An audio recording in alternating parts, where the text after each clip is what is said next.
I'm now joined with Professor Lance Hoffman, Director of Cybersecurity Policy and Research Institute at George Washington University. Professor Lance, welcome. Thank you. It's good to be here. So I've actually been your student 15 years ago and took a course called Computer Security. And the world has changed ever since. So could you tell us a little bit about the new programs that we have at George Washington? We have several new programs at GW, and where do I begin? Well, for one thing, you now can you don't have to take a complete degree program. If you want, you can just take a certificate. For example, there's a certificate in cybersecurity. It's 4 courses. That's one thing. That's typically for working professionals and people like that, maybe for career changers. We also have, now, since you were there, we have a bachelor's program, a minor, I'll keep rolling. Since you were there, we have a program, you can get a bachelor's of science in computer science with a specialty in cybersecurity. For master's students, we have a complete master's. There's a master's in cybersecurity in computer science. There are also a number of other programs around the university because cybersecurity is very interdisciplinary. It's cross-disciplinary. So it doesn't take only science, only math. You have to know a little bit of psychology, a little bit of economics, risk analysis, all sorts of things. So things have changed, opened up quite a bit. Many of our students, I'll just keep rolling and you can pick this stuff up. Many of our students, for example, we have students who are on government scholarships from 10 different departments in 4 different schools around the university. And right now I'm looking at more applications. We may get 2 additional schools, which would, so you can imagine, it used to be only engineering. Right. Now it's engineering, public policy, business, forensic sciences, medical school, law school. I'm sure I'm leaving out somebody, but you get the idea. Right. So I guess a lot of these different schools and students from these different schools are seeing the value of risk and how to mitigate that in their real business lives now. That's right. They're having to deal with it for their business products and services they're producing. A medical device now, you ought to be thinking about putting in some cybersecurity because if not, it may be recalled at some time. Right, because everything is now being connected. This thing called Internet of Things is really connecting us all in unfathomable ways. So we have sensors and devices, our business data is out there. Do you see a lot of the firms, both in the public sector as well as the private sector, coming and asking for help from the university? They're asking for help. A lot of them are just waking up to it, to tell you the truth. A lot of them are saying, well, then I'll get there when we have the Internet of Things truly ubiquitous and everything is connected to everything else, then I'll deal with it. Because often I find organizations, businesses and other organizations are driven by short-term results, short-term profits or whatever, but that can be penny-wise and pound-foolish in terms of planning for the long term and the sustainability of the enterprise, because somebody can come in later and build something and it's in essence equivalent to yours, but it has some privacy and security built in. Right. For example, what if, take an example, Target had put in security as maybe they should have a couple of years ago before the famous Target breach, then they wouldn't be paying the price now. Right, and it's also hitting their brand pretty much, right? My wife said, why should I go to Target? Right. So what does GW have to offer in addition to the programs that you talked about? There's a lot of work happening probably on a research front. There's a lot of work on the research front. Again, where do I stop talking? Right. But let me try to just a few. Okay, there's typical, traditional ongoing research in cryptography, in cybersecurity hardware, which is a very interesting area now because we have to protect at all levels. Have to protect the hardware, have to protect the software. There's research, we have a project going on now. It's not only technical, we have a project going on.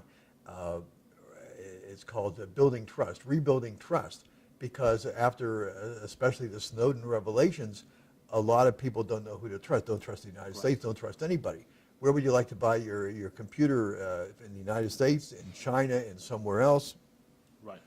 So we have some efforts going on with the Germans, for example. We have another project that's about to start. I believe it's not, I'll say it as if it's announced, we can cut it out later. But we have another project going on with Pakistanis and Indians, and they're working with each other Wow, okay. on this. And so because there's got to be a certain element of trust throughout the world because cybersecurity is it's not only cross-disciplinary, it's international. And the question really comes down to, are you going to have a bunch of different regimes, different protocols? That's going to be probably detrimental to world commerce and world understanding.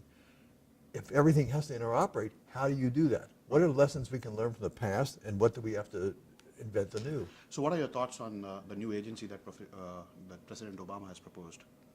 Well, first of all, keep in mind that this may be seen for 2 years, so it won't be new by then. Right. Okay. But having said that, it's been on a lot I of know you discussions, can edit right? that out. It has been in a lot of discussions. I think we're going to see maybe a 5-year shaking out period of this data fusion, intelligence sharing, and that sort of thing.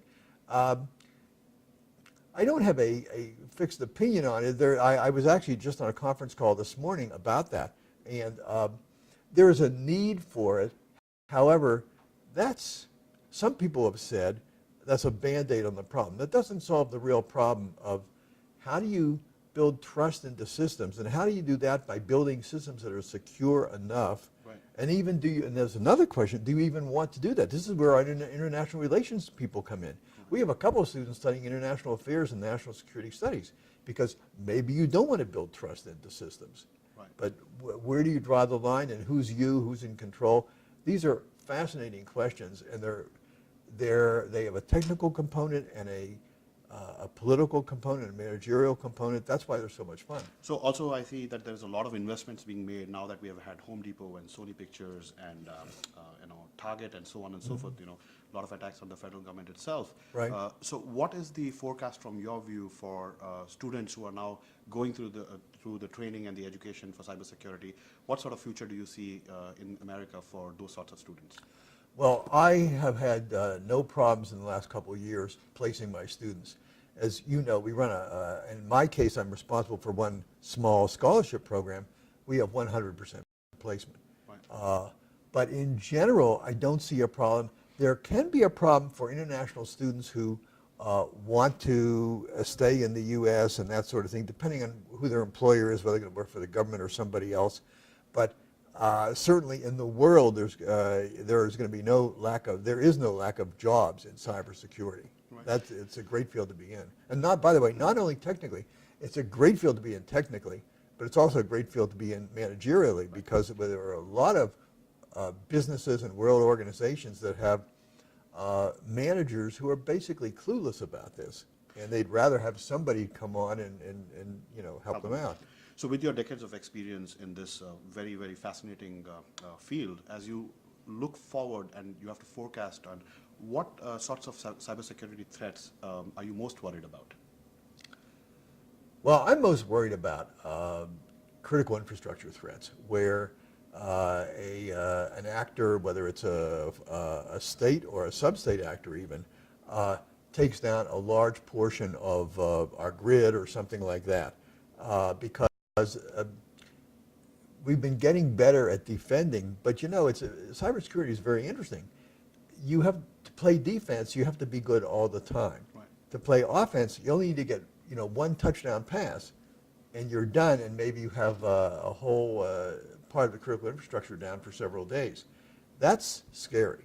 So talking about not being always on the defensive, what are the new technology trends that you see that's going to really shape the future of the security of our critical infrastructure, for example? Well, there's both short-term and long-term.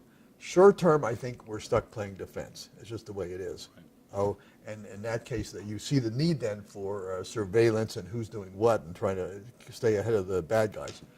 Long-term, I frankly think we're going to have to change the architecture of computer systems. We're using an architecture that was developed in the late 1940s, basically. Right. Typical von Neumann machine. Nobody thought about it in the internet perhaps at that time. They didn't think about the internet. Well, maybe they did. Maybe they did, but and maybe for various reasons it was decided first to market. Let's get it out there. And there's no doubt the internet has brought amazing goodness and prosperity and all sorts of great things to people. Right. But it comes with some downsides as well. Okay. So now maybe the time is to do, if you will, Internet 2.0 or 3.0 or however you want to count, maybe the time has come to look at different architectures, and I know some researchers are looking at that. How do you define architectures in such a way? This is a great technical area where you can have systems which are just as capable as they are now, but they also are much more immune to attacks from hackers and that sort of thing. Right, and so we have probably development that has to actually happen at the hardware level, the software component level, and then you also have to manage all the multiple players, when I'm talking about vendors all over the world actually developing these systems. That's right? correct. And how are they going to talk to, how are the systems going to talk to each other? How are the vendors going to talk to each other? All of this. You're absolutely, it's really fascinating. Very fascinating. Professor Lance, last question for you, for our audience. What thoughts would you want to leave for them as you look at 2014 and beyond? What do they need to be aware of and be secure? Well, my main thoughts would be these. Cybersecurity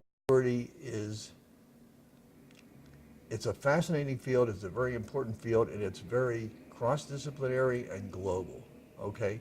So if you're educating yourself, prepare yourself to be able to talk in a number of languages, if you will, and talk to technical folks a little bit, get some technical training, get some business training, get some political training. I think it's very important to have a well-rounded education. Now, for some people, they just want to take one kind of training and that's it, or education and that's it. They want to do one kind of education and that's it.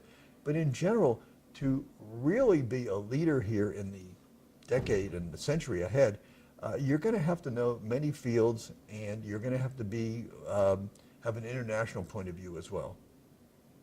Thank you very much, Professor Lance. It was my pleasure. My pleasure. Thank you.